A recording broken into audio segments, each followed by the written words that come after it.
중학교 2학년 물질의 특성 단원 마인드맵 총 정리 시간입니다.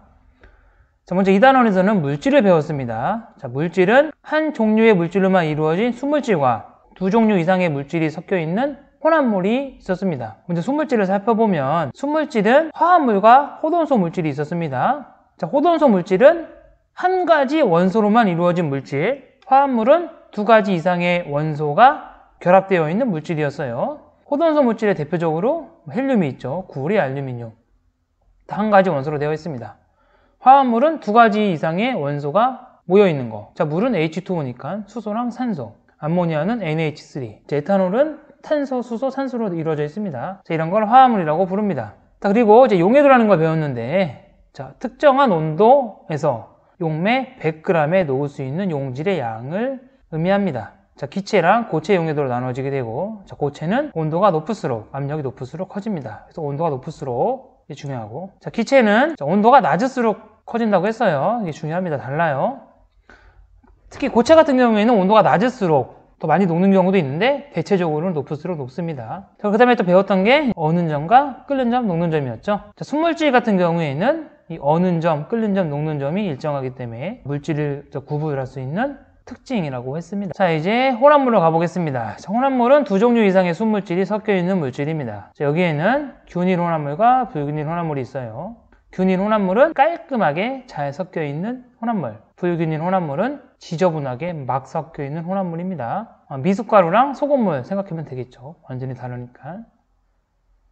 이렇게 균일 혼합물, 불균일 혼합물이 있지만 이 혼합물이라는 건 결국에는 두 가지 종류의 물질이 섞인 거잖아요. 그래서 우리가 용매, 용질, 용액을 배웠어요. 용매에다 용질을 녹였을 때 용액이 된다라고 했죠. 그러니까 섞이는 겁니다. 때문에 이것도 이제 혼합물과 관련이 있죠. 예를 들어서 물에다가 소금을 녹이면 소금물이 되죠. 이때 물을 녹이는 물질 용매라고 부르고, 소금, 녹는 물질을 용질이라고 하고, 소금과 물이 섞여 있는 소금물을 용액이라고 부릅니다. 자, 여기에는 녹을 만큼 완벽하게 녹은 게 포화용액이라고 부르고, 녹는 양보다 적게 녹아있는 경우를 불포화용액, 녹을 수 있는 양보다 지나치게 많이 녹여버린 걸 과포화용액이라고 합니다.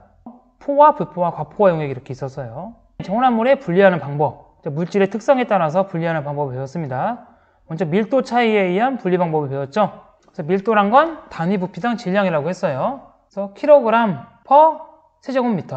이 밀도 차이에 의한 분리 방법에서 우리가 사용했던 기구가 분배 깔때기라는 게 있었죠. 여기 파란색, 노란색, 연두색 액체가 있습니다. 자, 연두색 액체가 가장 바닥에 있죠. 자, 밀도가 가장 큰 거고, 파란색이 꼭대기에 있으니까 밀도가 가장 작은 겁니다. 이렇게 밀도 차이에 의한 분리 방법이 있었고, 그 다음에 용해도 차이에 의한 분리 방법이었죠. 자, 용해도가 용매 100g에 녹을 수 있는 용질의 양이니까, 만약에 100도씨에서 100g에 50g이 녹을 수 있습니다. 이 상태에서 만약에 용액의 온도를 50도씨로 낮춰요. 그러면 녹을 수 있는 양이 줄어들죠. 그럴 경우에는 녹을 수 없는 양이 다시 고체로 재결정된다라고 했죠.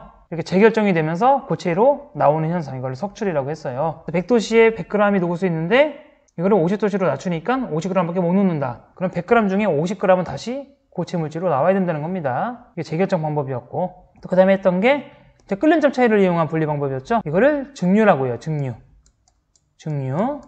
증류법. 끓는 점이 낮은 물질이 기체 상태로 먼저 끓어져 나오니까 얘를 액화시켜서 모으고, 끓는 점이 높은 나중에 나오는 물질을 또다시 액화시켜서 모으면 두 물질이 분리가 되는 거죠. 그래서 물과 에탄을 분리할 때 이 방법을 씁니다. 자, 마지막으로 배운 게 잉크 속에 들어있는 색소 분리할 때 쓰는 크로마토그래피라는 게 있습니다.